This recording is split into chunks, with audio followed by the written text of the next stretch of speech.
বন্ধুরা, সবাই কেমন আছেন? আশা করি সবাই ভালো আছেন আর আমরাও ভালো আছি। ভালো মানে আমি একটু বেশি খুশি আছি, কারণ খড়গপুর যাব। কিছুদিন আগেই টিকিটটা হয়েছে আর টিকিট হয়ে গেছে খড়গপুর যাবার। এই বৃহস্পতিবার মানে 4 তারিখ রিজার্ভেশন পাওয়া গেছে। বৃহস্পতিবার ঘর থেকে যেতে নেই, কিন্তু কিছু করার নেই।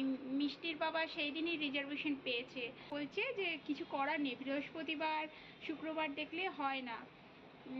আর আজকে রবিবার, একটু বেলা হয়ে গেছে, উঠতে উঠতে প্রায় 8:30টার মতন হয়ে গেছে।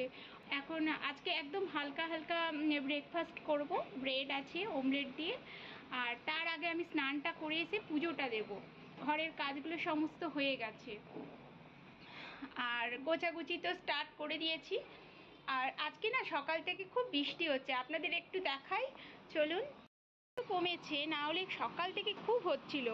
দিয়ে এরকম ঠান্ডা ঠান্ডা ওয়েদারে আবার একটু গিয়ে শুয়ে গেছিলাম।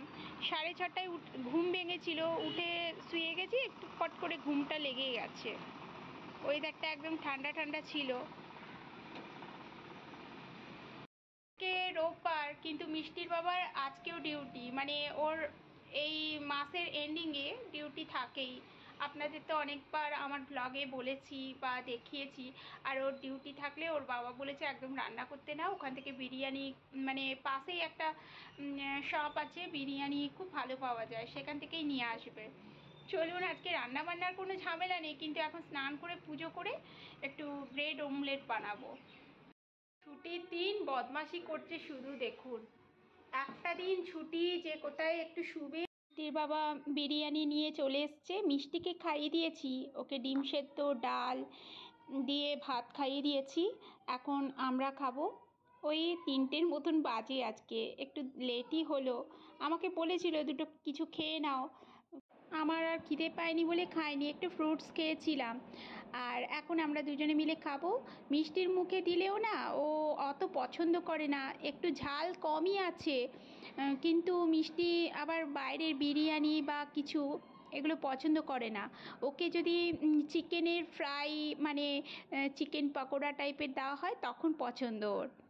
ওই জন্য আমাদের দুজনকেই খেতে হবে। ওর মুখে একটু দেবো, দেখি তাও মুখটা কেমন করবে। শুধু হাতে হাত লাগাবে, দুষ্টুমি করবে, মানে ও ঢালবে, ওই জন্য টানা হিচড়ে করছে। আমি তাই বলছি ওরকম টানো না, রাইসগুলো পড়বে।